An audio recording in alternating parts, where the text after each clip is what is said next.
Every Republican politician wants you to believe that Richard Nixon is, quote, experienced. They even want you to believe that he has actually been making decisions in the White House. But listen to the man who should know best, the President of the United States. A reporter recently asked President Eisenhower this question about Mr. Nixon's experience. I just wondered if you could give us an example of a major idea of his that you had adopted in that role as the decider and final. If you give me a week, I might think of one. I don't remember. Because At the same press conference, President Eisenhower said, no one can make a decision except me. and as for any major ideas from Mr. Nixon, If you give me a week, I might think of one. I don't remember. President Eisenhower could not remember, but the voters will remember. For real leadership in the 60s, help elect Senator John F. Kennedy president.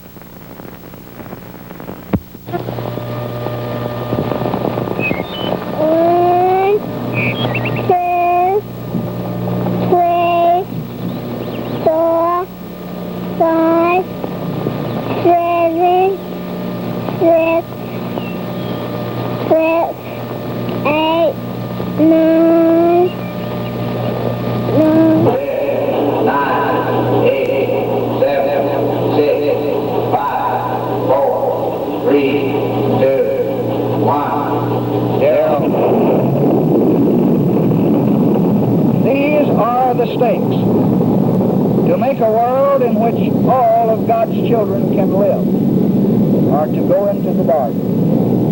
We must either love each other or we must die. Vote for President Johnson on November 3rd. The stakes are too high for you to stay home. Back in July in San Francisco, the Republicans held a convention. Remember him? He was there, Governor Rockefeller. Before the convention, he said Barry Goldwater's positions can, and I quote, spell disaster for the party and for the country. For him, Governor Scranton. The day before the convention, he called Goldwaterism a, quote, crazy quilt collection of absurd and dangerous positions. Or this man, Governor Romney. In June, he said Goldwater's nomination would lead to the, quote, suicidal destruction of the Republican Party. So, even if you're a Republican with serious doubts about Barry Goldwater, you're in good company. Vote for President Johnson on November 3rd. The stakes are too high for you to stay home.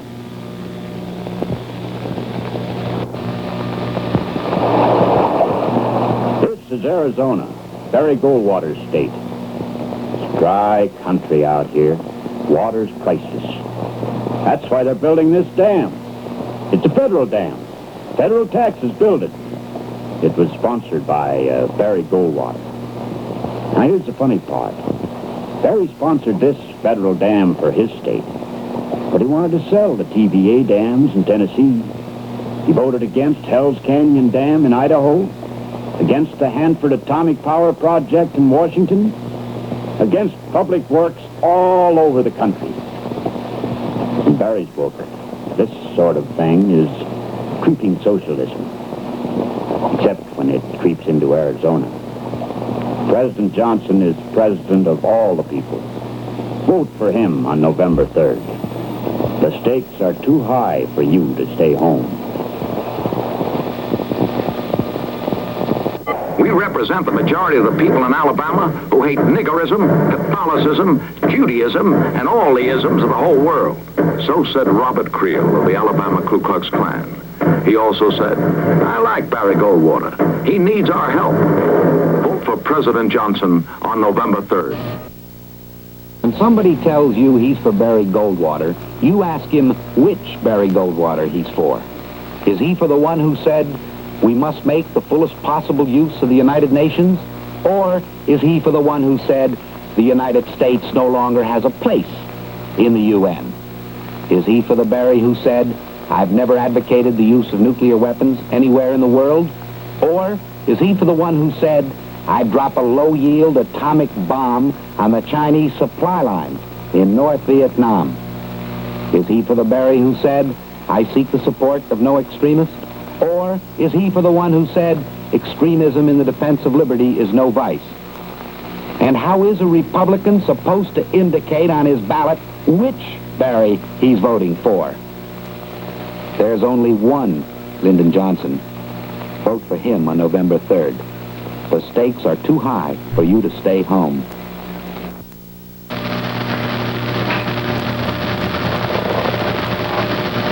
I don't know just why they wanted to call this a confession. I certainly don't feel guilty about being a Republican. I've always been a Republican.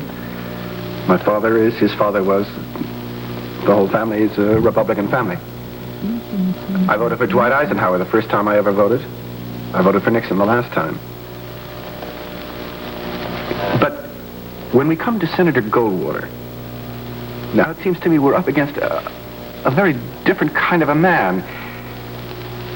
This man scares me. Now, maybe I'm wrong. A friend of mine has said to me, listen, just because a man sounds a little irresponsible during a campaign doesn't mean he's going to act irresponsibly. You know that theory, that the White House makes the man. I don't buy that. You know what I think makes a president? I mean, aside from his judgment, his experience, are the men behind him, his advisors, the cabinet. And so many men with strange ideas are working for Goldwater. You hear a lot about what these guys are against. They seem to be against just about everything, but what are they for? The hardest thing for me about this whole campaign is to sort out one Goldwater statement from another. A reporter will go to Senator Goldwater and he'll say, Senator, on such and such a day, you said, and I quote, blah, blah, blah, whatever it is, end quote. And then Goldwater says, well, I wouldn't put it that way. I can't follow that. Was he serious when he did put it that way? Is he serious when he says he wouldn't put it that way? I just don't get it. A president ought to mean what he says. President Johnson, now, Johnson at least is talking about facts. He says, look, we got the tax cut bill, and because of that you get to carry home X number of dollars more every payday. We got the nuclear test ban, and because of that there's X% less radioactivity in the food. But Goldwater, often you can't, I can't figure out just what Goldwater means by the things she says. I read now where he says, a craven fear of death is sweeping across America. What is that supposed to mean? If he means that people don't want to fight a nuclear war, he's right. I don't. When I read some of these things that Goldwater says about total victory, I get a little worried, you know? I wish I was as sure that Goldwater is against war as I am that he's against some of these other things. I wish I could believe that he has the imagination to be able to just shut his eyes and picture what this country would look like after a nuclear war.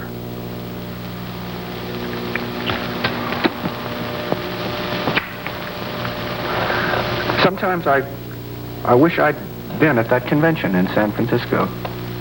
I mean, I wish I'd been a delegate. I really do, because I would have fought, you know? And I wouldn't have worried so much about party unity, because if you unite behind a man, you don't believe him. It's a lie. I tell you, those people who got control of that convention, who are they?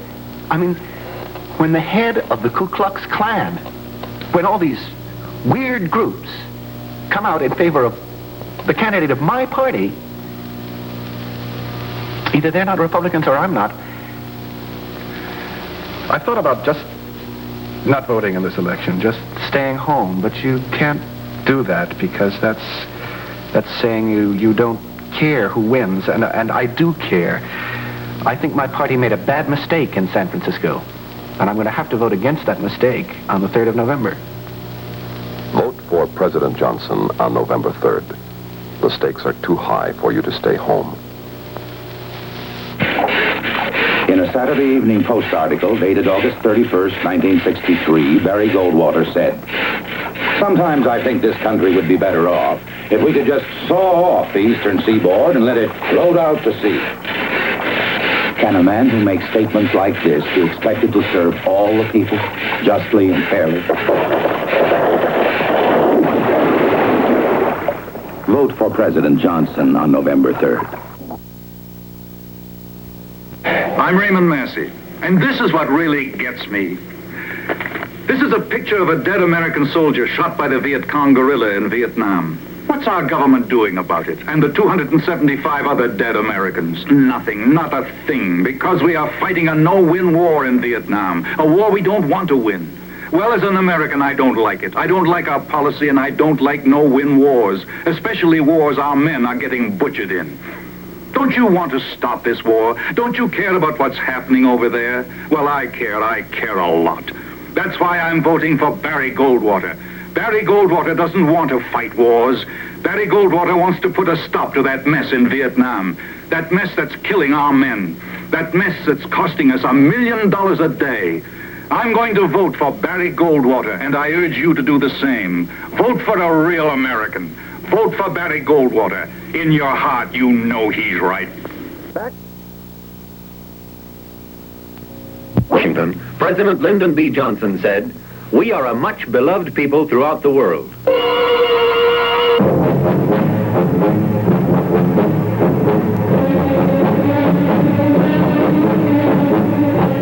Is this what President Johnson means when he says we are much beloved? Well, I don't like to see our flag torn down and trampled upon anywhere in the world. And I think most Americans agree with me on that. I don't like to see American citizens pushed around. And there's no good reason for letting it happen. All this results from weak, vacillating leadership. We must show the world that we are a mature and responsible people, aware of our rights as well as our responsibilities. And just as soon as we do this, we will resume our rightful role of world leadership, which this administration has let go by default. In your heart, you know he's right. Vote for Barry Goldwater.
It is time for an honest look at the problem of order in the United States. Dissent is a necessary ingredient of change.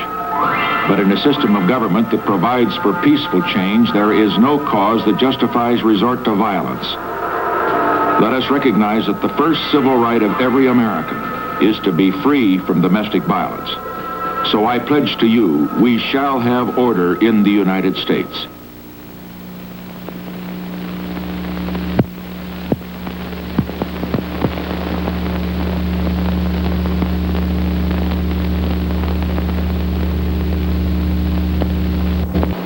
More and more millions of Americans turning to Governor Wallace? Follow as your children are bused across town. As president, I shall, within the law, turn back the absolute control of the public school systems to the people of the respective states. Why are more and more millions of Americans turning to Governor Wallace? Open a little business and see what might happen. As president, I will stand up for your local police and firemen in protecting your safety and property. Why are more and more millions of Americans turning to Governor Wallace?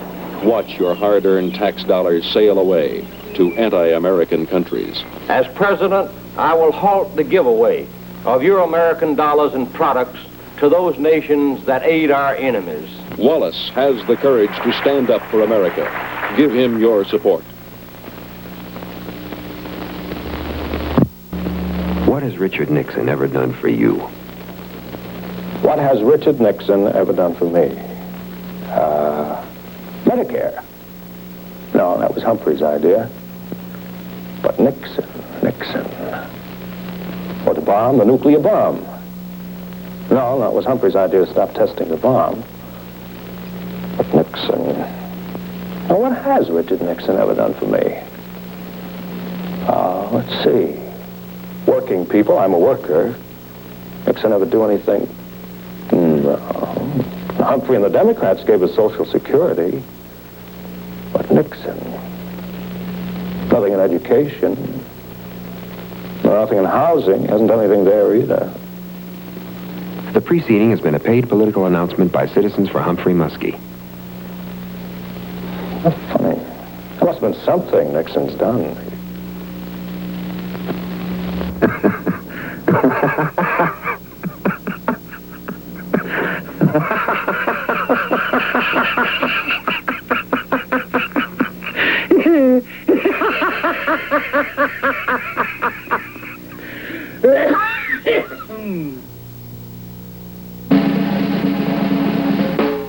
The McGovern Defense Plan. He would cut the Marines by 1/3. The Air Force by 1/3. He'd cut Navy personnel by 1/4. He would cut interceptor planes by 1/2.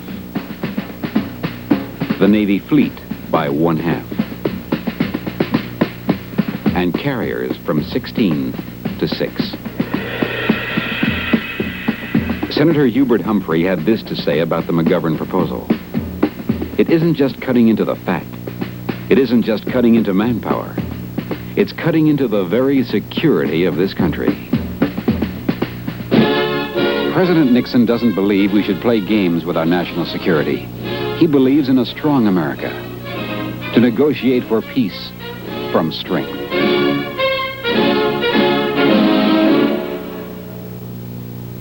In 1967, Senator George McGovern said he was not an advocate of unilateral withdrawal of our troops from Vietnam. Now, of course, he is. Last year, the senator suggested regulating marijuana along the same lines as alcohol, which means legalizing it. Now he's against legalizing it and says he always has been.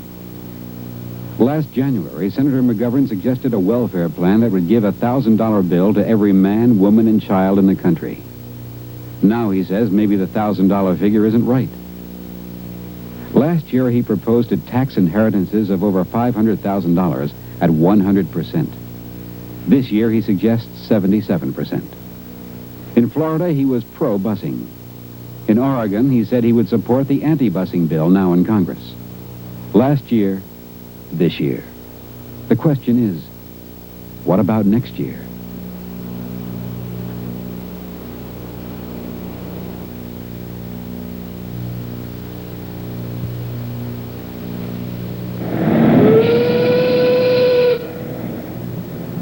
Senator George McGovern recently submitted a welfare bill to the Congress. According to an analysis by the Senate Finance Committee, the McGovern bill would make 47% of the people in the United States eligible for welfare. 47%. Almost every other person in the country would be on welfare. The Finance Committee estimated the cost of this incredible proposal at $64 billion the first year. That's 6 times what we're spending now. And who's going to pay for this? Well, if you're not the one out of 2 people on welfare, you do.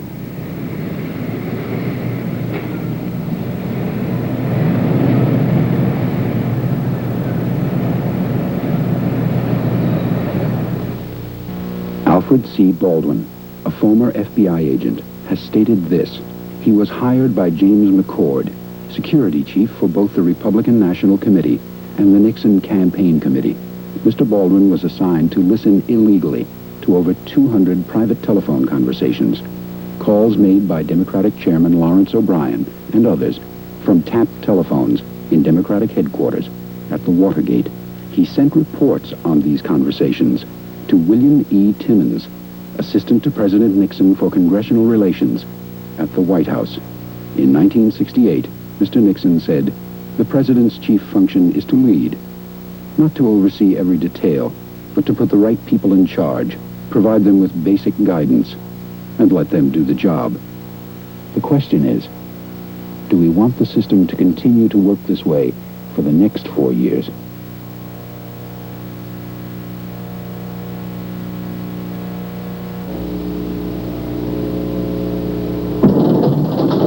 Well, either way, it won't be a disaster. What am I looking for? I mean, so I'll vote for Nixon. Why rock the boat? I'm not crazy. I never was. I gotta decide, though. I gotta make up my mind. I'm not crazy about McGovern. We don't have that much time. I can't keep people waiting. The fellas are voting Nixon. They expect me to vote for him, too. Me vote for Nixon. My father'd roll over in his grave. The fellas say they are. Maybe they're not. Crime. I don't feel safe. Prices up. Got a feeling. Don't vote for Nixon. Why am I confused? Who am I measuring McGovern against? Gut feeling. My gut feeling. McGovern. His hand voted for Kennedy. I mean, it's just possible. McGovern's straight. Maybe he can. That's the way.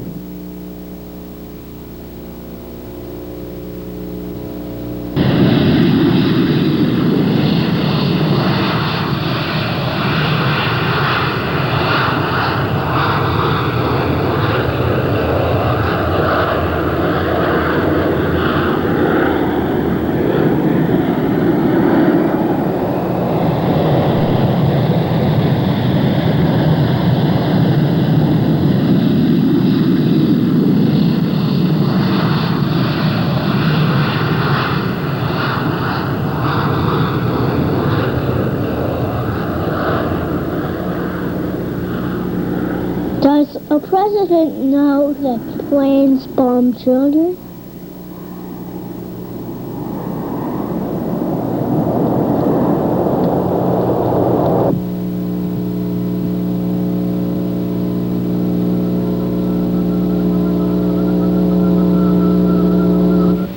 A message from the man who picked Gerald Ford to occupy the White House.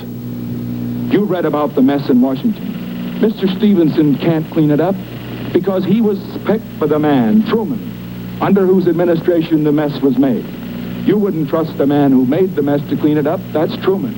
And by the same token, you can't trust the man who was picked for the man that made the mess to clean it up.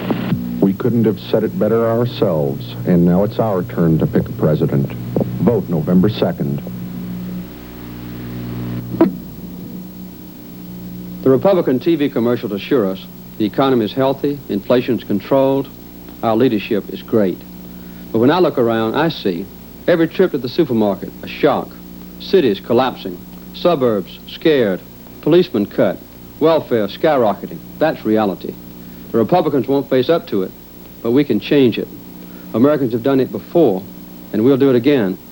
It's a long, tough job. It's time we got started. The thing that I like most about Mr. Ford is that he's steady.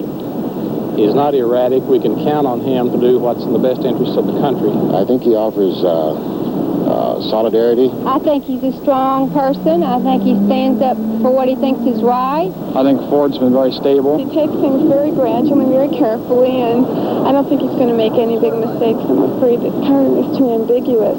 Carter's is not quite sure which direction he goes. He changes his mind on his stand every other day or so. He contradicts himself from one day to another. Well, he's changed his opinions from one day to the next. He's much too wishy-washy. He's very, very wishy-washy. He seems to be a little wishy-washy.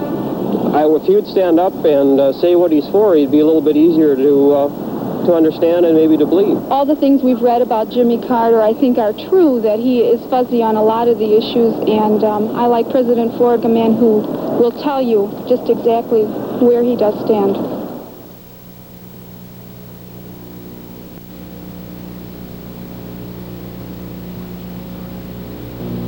What Jimmy Carter did as governor, he'll do as president. His ads say that he will do the same thing as president that he did as governor of Georgia. Then you should know that during his one term as governor, government spending increased by 58%. Government employees went up 25%. And the state of Georgia went over 20% deeper into debt. Don't let Jimmy Carter give us more big government. Keep President Ford.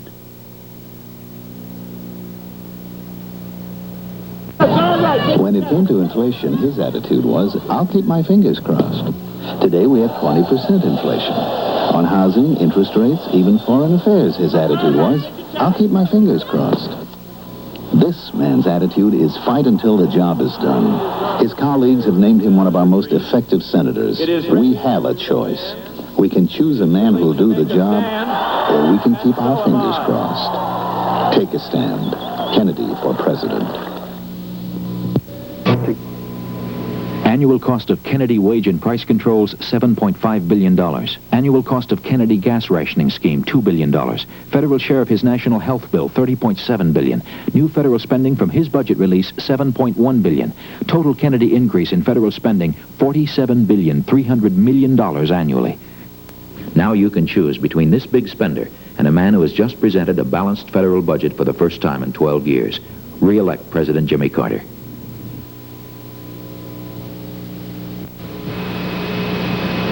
A man brings two things to a presidential ballot. He brings his record, and he brings himself. Who he is frequently more important than what he's done. You, the voter, must weigh both record and character before deciding. Often it's not easy, and you wind up asking, is this the person I really want in the White House for the next 4 years? In 1976, the people of Pennsylvania sent a steady man of unquestioned character to the White House. On April 22nd, you have a chance to keep him there. His problem as governor was the same as the problem as he has now, namely that he always shot from the hip. He once stated that if you've seen one redwood tree, you've seen them all. His statement about if we're going to have a bloodbath on the campuses, let's get it over with. Some of the recent goofs that he's pulled with regard to China. When you're dealing with governments like Russia... A lot of Californians feel pretty good about Ronald Reagan, but others feel a sense of continuing concern. I think it makes a lot of people uneasy, and it certainly makes me uneasy. I think he's the kind of guy who shoots from the hip. He did shoot from the hip. He shoots from the hip. As a governor, it really didn't make that much difference because the state of California doesn't have a foreign policy, and the state of California isn't going to be going to war with a foreign nation, and it was just amusing. But as president, you know, it's scary. Well, my decision is made. I'm going to stick with President Carter. On November 4th, re-elect President Carter. I say it's time to say, no more American hostages. No more high interest rates.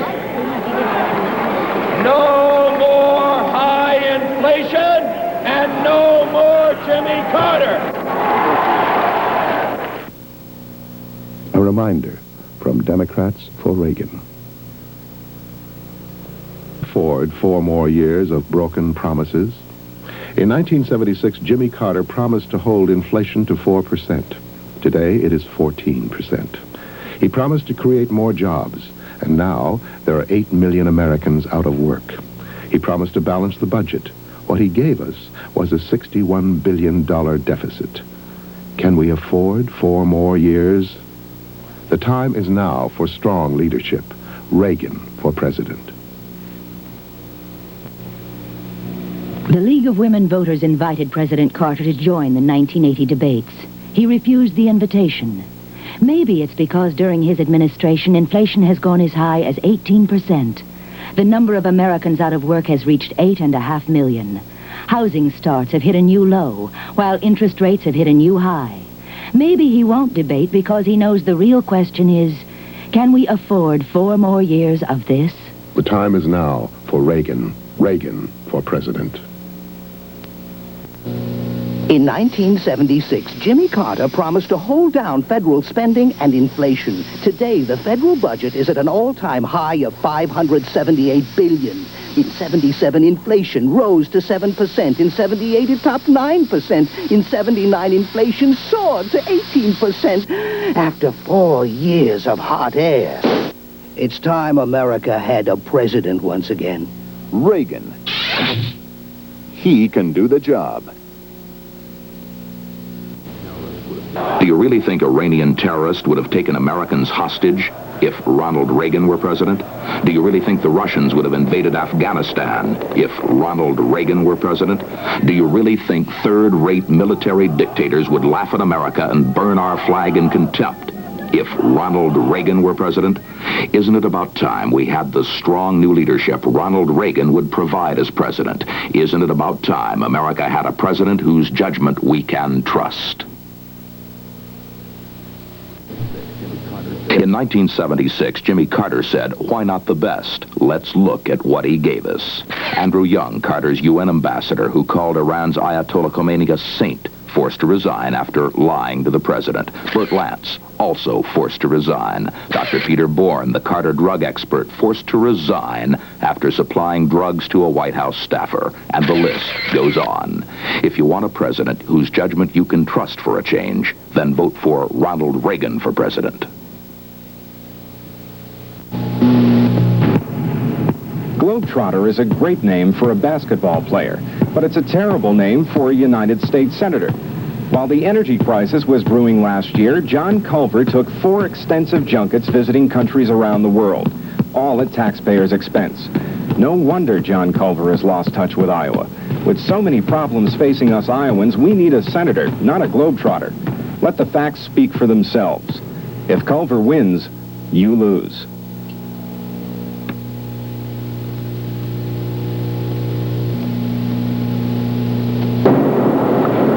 The price of bologna is really getting out of hand these days, especially with the coming election year. One huge piece of bologna is Senator Alan Cranston telling us that he's fighting inflation. The price tag on that bologna is $46 billion. That's the deficit spending he voted for just last year alone. That means more inflation and higher taxes for all of us. To stop inflation, you've got to stop Alan Cranston first. Because if Cranston wins, you lose.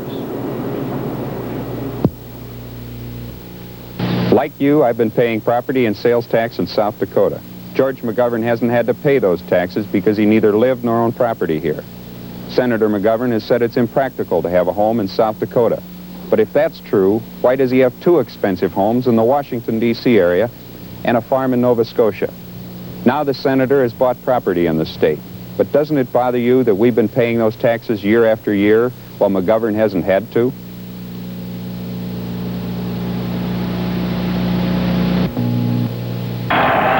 Did you know Tom Eagleton voted to give away our Panama Canal?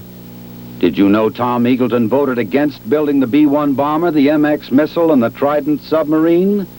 Did you know Tom Eagleton ranks as one of the most anti-defense senators in the entire Congress? Did you know Tom Eagleton is running for re-election this year?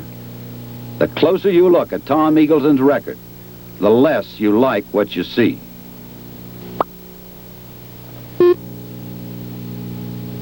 But I believe that by the end of the first 4 years of the next term, we could have the unemployment rate down to 3% adult unemployment, which is about 4 to 4.5% overall. The current national unemployment rate is 8%. During the 4 years of Jimmy Carter's term, 1 million more Americans were put out of work. I keep my promises to the American people. I keep my promises. I keep my promises. Promises. We trusted Jimmy Carter once. Can we afford to trust him again? When the president who said we could depend on him to keep our jobs secure took office in 1977, Cleveland did depend on him, and things did change, especially for the workers at Fisher Body, and at Republic Steel, and at Ford. Cleveland did depend on you, Mr. President. Now we're going to make some changes, and you can depend on that.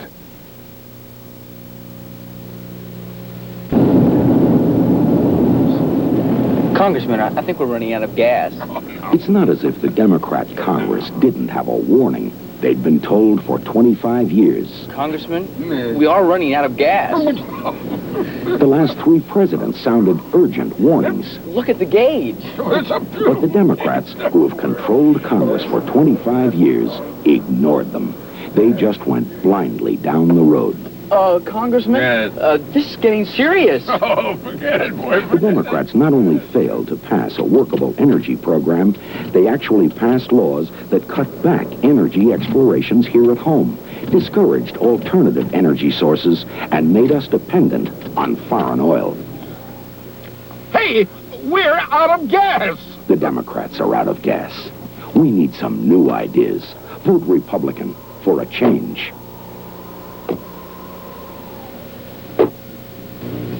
That'll be a slogan people will believe. How about Mondale? He'll stop inflation. Now, when Mondale was vice president, inflation was 12%. We don't want to remind anybody of that. Wait a minute, I got it. Mondale, he'll cut taxes. That's crazy. When Mondale and Carter were in office, taxes went way up. Voters threw him out of office. Now, how about this? Vote for Mondale. He doesn't owe anybody anything. All right, okay. How about Mondale means leadership? Are you nuts? Remember how Carter and Mondale were pushed around by Iran? The last thing we want to talk about is leadership. How about Mondale? He's not as bad as you think. If you want to help defeat Walter Mondale, call 1-800-331-1000. Remember how bad things were under Vice President Mondale? Just imagine how bad things would be under President Mondale.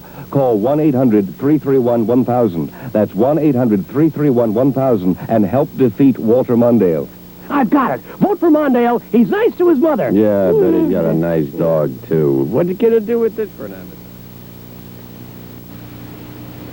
Awesome responsibility on Earth. A sure and steady hand must always be ready to answer. President Mondale, it's for you. Is it the Chinese? No, President Mondale. I'm afraid it's much more serious than that. The Russians? No, sir. Worse. It's the liberal special interests. And they want to talk to you right now. Oh, my God! Not them! Not again! What do they want now? I don't know, sir. Maybe more favors. No, not more. I've given them everything they wanted. The tax increase, everything. They're waiting, sir. Tell them I'm not home. That's it, not home because I'm fishing. That's it, not home because I'm fishing. Remember how bad things were under Vice President Mondale? Well, just imagine how bad things would be under President Mondale. To help defeat Walter Mondale, call 1-800-228-1077. That's 1-800-228-1077. The big Republican tax cut. What does it mean to the average working person? About $4 a paycheck. Not much. But it means a lot to the wealthy. It's the Republican theory, called trickle down. Give to the rich, and it'll eventually trickle down to everybody else. But you've got to ask yourself, just how much is trickling down to you lately? That's what we thought. It isn't fair. It's Republican. 2 years ago, we trusted the Republicans to mind the store in Washington. They promised us they'd bring prosperity and respect America's heritage of fairness. Instead, they're crushing the hopes of our elderly, of workers, small business, farmers, and a generation's dreams. The Republicans have made a mess of things. Now they want to throw their weight around our state. Only one thing stands between them and us, the Democrats. Democrats stand for fairness. When President Reagan sent our troops to Central America, he called them advisors. Remember Vietnam? Our troops now serve as bodyguards to dictators and are a slow-burning fuse to war. Vice President Mondale agrees with President Reagan and said he too would leave some of the troops there as bargaining chips with Nicaragua. And he attacks Gary Hart for forcefully saying, "Get them out." Our sons as bargaining chips. Will we never learn?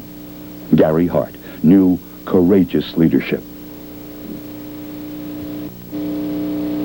The special interests are fighting Gary Hart because this is the prize. When they carve it up, when the PACs, the lobbyists, and the boys in the back room get what they want, what will be left for you? Who pays the bill for all of those political promises? You do. Walter Mondale has bargained away his ability to say no this year or the next. Gary Hart has had the courage to say no to the special interests. That's leadership. Gary Hart, a new leader for America.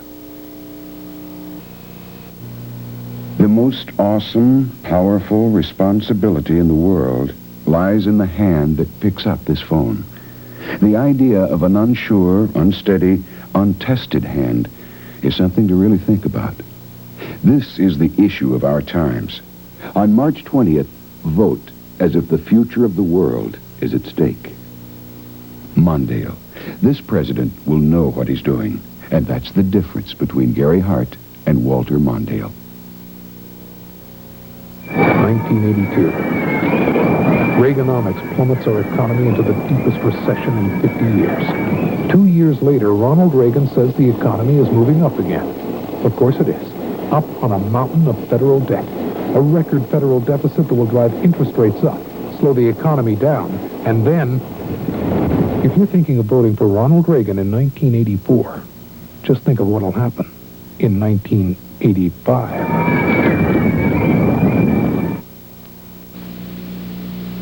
In this betting, Mr. Reagan's people are borrowing the money that's putting each of us $18,000 into debt. Deficit spending. And who walks away with the money? 90,000 profitable corporations that pay no taxes. Defense contractors on bloated budgets. Foreign interests who make money on our debt. What the deficit really means is that you're paying for their free ride. But in November, you can stop it. Mondale Ferraro. They're fighting for your future. Ronald Reagan is determined to put killer weapons in space. The Soviets will have to match us, and the arms race will rage out of control. Orbiting, aiming, waiting. With a response time to fire so short, there'll be no time to wake a president. Computers will take control. On November 6th, you can take control. No weapons in space by either side. Draw the line at the heavens with Mondale.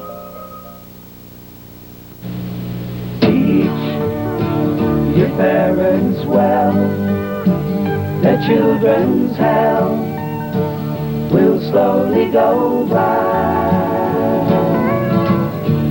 Don't you ever ask them why.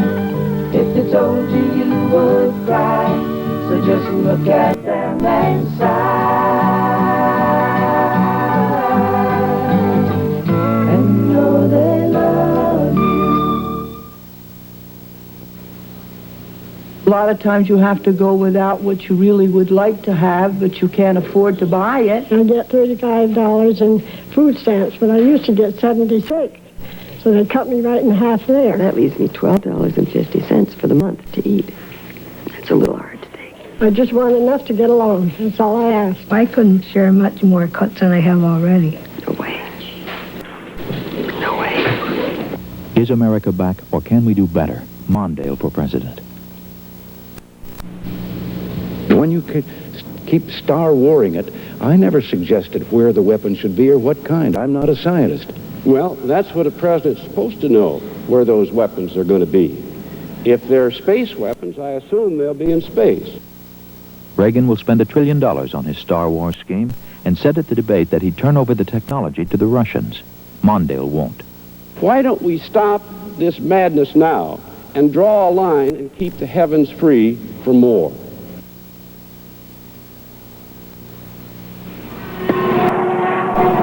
Walter Mondale thinks it would be nice if you put in some more overtime and help pay for his promises with your taxes.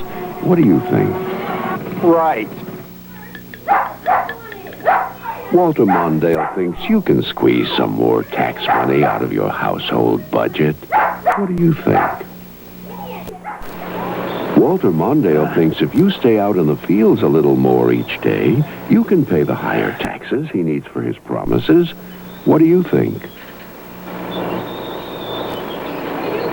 Walter Mondale thinks if you work a little harder and get into a little higher tax bracket, you'll be able to pay the higher taxes he needs for all his promises. What do you think? Vote for President Reagan. For one thing, his leadership is working. And for another, you have better things to do with your money than pay for Walter Mondale's promises. Between the two ways of dealing with a nation's economy. With Reaganomics, you cut taxes. With Mondalenomics, you raise taxes. Reaganomics, you cut deficits through growth and less government spending. Mondalenomics, you raise taxes. With Reaganomics, you create incentives that move us all forward. With Mondalenomics, you raise taxes. They both work. The difference is Reaganomics works for you. Mondalenomics works against you. How do two presidential candidates stand on important issues? Candidate Mondale has promised to reduce government spending, but Senator Mondale voted to increase government spending 12 years in a row. Candidate Mondale has promised a strong national defense, but Senator Mondale voted to weaken defenses 18 times. Of course, there's one area where they agree. They both stand for higher taxes. That's why we're voting for President Reagan. The Democrats have big tax increases in mind. Now, if you're a farmer, you might think it's the city people who'll pay, and vice versa. If you're a working person, you might think corporations will get taxed more. You might think it's the other person who'll pay the tax increases, but you know what? The other person is you. The Democrat program would cost the average household this much more a month. For 29 years, Democrats have controlled the House. Vote Republican. Keep taxes down. The last time Democrats controlled both the House and the Senate, taxes nearly doubled. America was miserable. Inflation went through the roof. Interest rates hit 21%. They told us to turn down our thermostats and shut off our Christmas tree lights. Now the Democrat leaders, who still control the House, promise to raise taxes again. Vote Republican for Congress. Keep taxes down.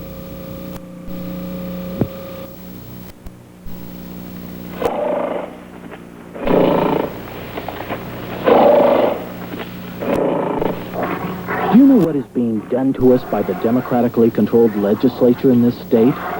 Do you have any idea how it hurts taxpayers to have the Democrats behind things in Lansing? Why would anyone want to be in this position for 10 years?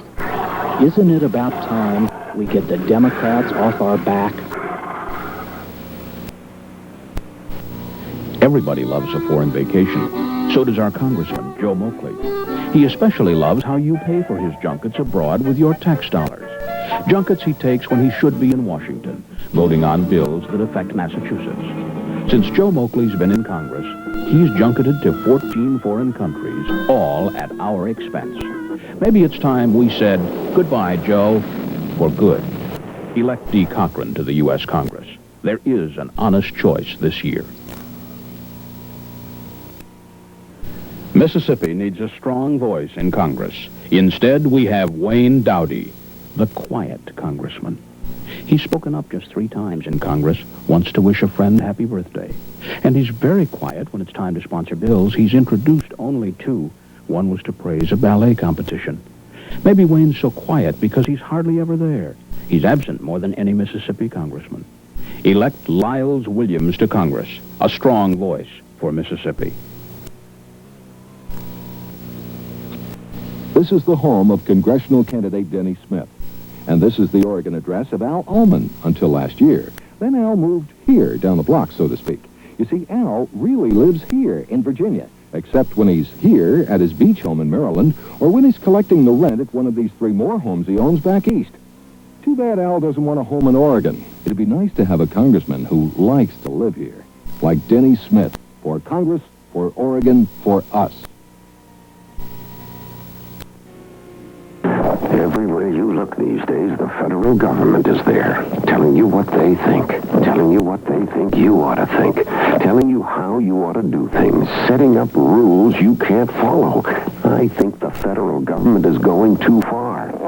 Now they say, if you don't take the portable facility along with you on a roundup, you can't go. We need someone to tell them about Wyoming. Malcolm Wallop will. For 14 embarrassing years, Robert Eckhart and his liberal buddies voted for more government control over our children's lives. He voted for forced busing 9 times. He opposes voluntary prayer in our schools. Now, where does Eckhart get off? He doesn't even live in our district. Just because he's a congressman, he seems to think he can tell us what's best for our children. Well, whoop-de-doo.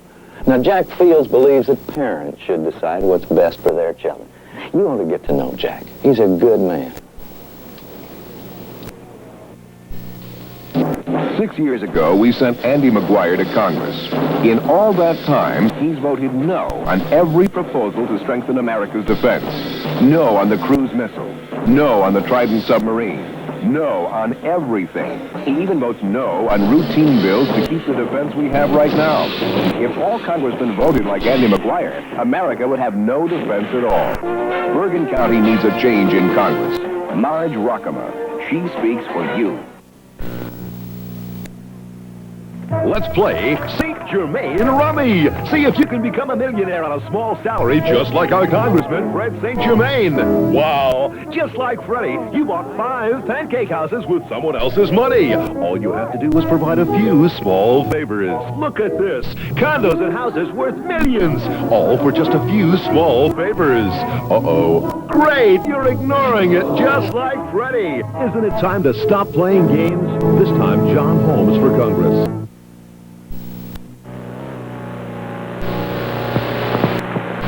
I feel that I have had, well, if I didn't feel that I had had experience that qualifies me to seek this job, I wouldn't do it.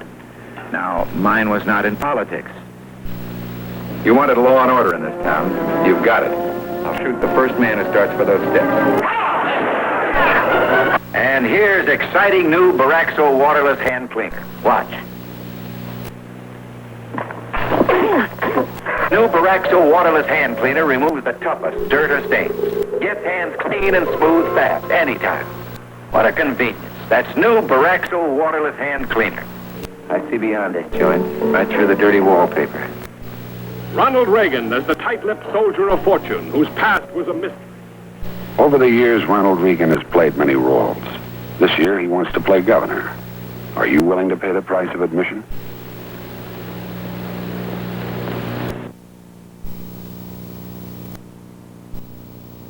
Dick Gephardt tells us it's your fight, too. He talks about standing up to and protecting us from the big money power brokers. Here they are. But this isn't just a list of big establishment power brokers. It's a list of Congressman Dick Gephardt's biggest contributors. A very partial list. Kind of makes you wonder, is Dick Gephardt really fighting your fight or theirs?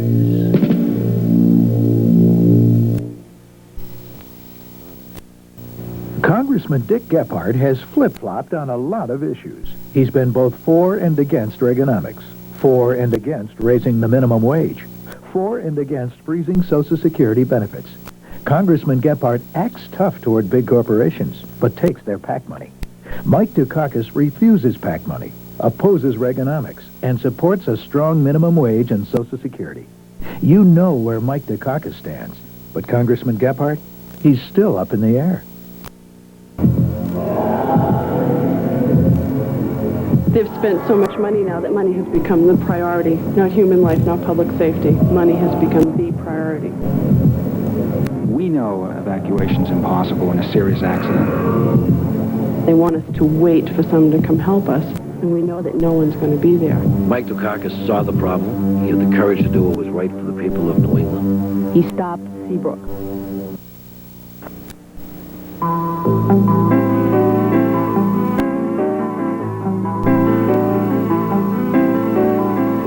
In ancient empires, the poor and the sick languished in the streets, reaching out to the privileged as they walked through the shadows of the halls of power. This is not America.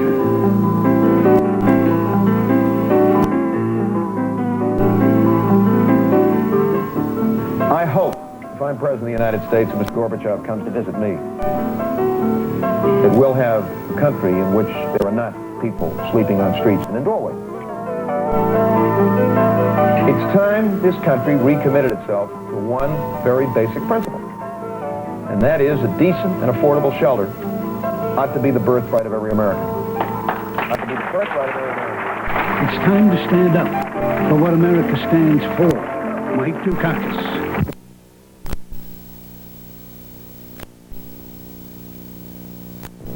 The company you work for shuts down. Your job, your security gone. Shouldn't there be a law to give you and your community 60 days notice? George Bush says no, and Dan Quayle led the fight in the Senate against making it a law. But understanding a community's needs is what Michael Dukakis is all about. That's why he passed one of the first laws in the country providing notification of plant closings. And that's one reason he chose Lloyd Benson, the man who won the fight to make 60-day notification law. Who cares about your life? The choice is clear. Hey, pal, how about a couple $100 billion? I'll pay you right back. This is what the Republicans call managing the economy. Hey, pal, $500 billion, just to kind of get me over the hump. They should call it mortgaging our children's future. What's another trillion between friends? They've tripled our national debt. Hey, pal, just a few more years. That's all I need. Sorry, pal. George Bush was chairman of a federal task force to stop drug traffic. Cocaine traffic went up by 400%. Drug-related deaths doubled. He talked tough in public. But in private, we were dealing with General Noriega, the Panamanian drug lord. And now George Bush says he'll be tough on drugs. We don't need any more talk. In his state, Michael Dukakis got results. 5 times as many drug offenders in jail. High school drug use down by 15%. Michael Dukakis, the best America is yet to come. The most powerful man in the world is also mortal. We know this all too well in America. 1 in 5 American vice presidents has had to rise to the duties of commander-in-chief. 1 in 5 has had to take on the responsibilities for the most powerful office in the world. For this job, after 5 months of reflection, George Bush made his personal choice, J. Danforth Quayle. Hopefully, we will never know how great a lapse of judgment that really was. We got a disaster on our hands. After all that rehearsal, I thought we had Quayle totally programmed. Not totally. Suddenly the words President Quayle even make me nervous. Benson looks great. You know, what if... too crazy. What is it? Is it too late to drop him? Bring in Bob Dole? Yeah, Dole. Yeah, you're right. It's too crazy. Not that crazy. Rosemary. They'd like to sell you a package. Wouldn't you rather choose the president? 1982, George Bush was made responsible for stopping drug traffic from coming into this country. What happened? Cocaine traffic up 300%. More drugs in our classrooms. And Panamanian drug lord Noriega kept on the government payroll. That's the Bush record on fighting drugs. And now George Bush wants to put Dan Quayle in charge for the next 4 years. I'm going to be coordinating the drug effort. Dan Quayle in charge of fighting drugs in America? If George Bush couldn't handle the job, how do you think Dan Quayle's going to do?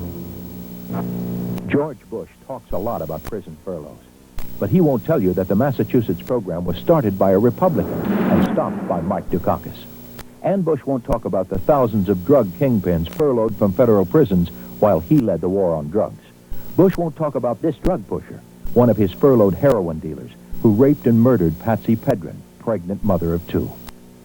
The real story about furloughs is that George Bush has taken a furlough from the truth.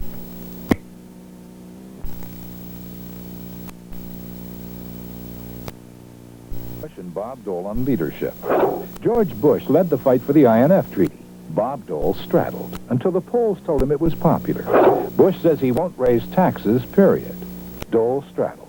He's been on both sides, and you know what that means. Dole actually advised other senators to avoid getting into trouble by, quote, voting for a bill that fails and against a bill that passes, unquote. That's why he's becoming known as Senator Straddle. George Bush, presidential leadership. Which candidate for president gave weekend passes to first-degree murderers who were not even eligible for parole? Michael Dukakis. Who vetoed mandatory jail sentences for drug dealers? Michael Dukakis. Who opposes capital punishment in all cases and even vetoed the death penalty for cop killers? Michael Dukakis. Which candidate for president can you really count on to be tough on crime? George Bush. Experienced leadership for America's future.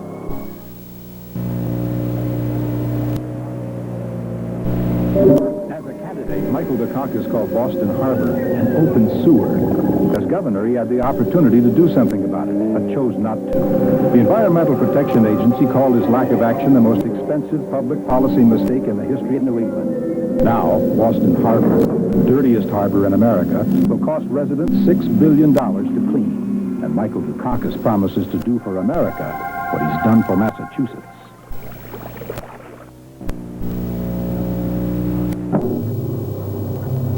As Governor, Michael Dukakis vetoed mandatory sentences for drug dealers. He vetoed the death penalty. His revolving door prison policy gave weekend furloughs to first-degree murderers not eligible for parole. While out, many committed other crimes like kidnapping and rape, and many are still at large. Now Michael Dukakis says he wants to do for America what he's done for Massachusetts. America can't afford that risk.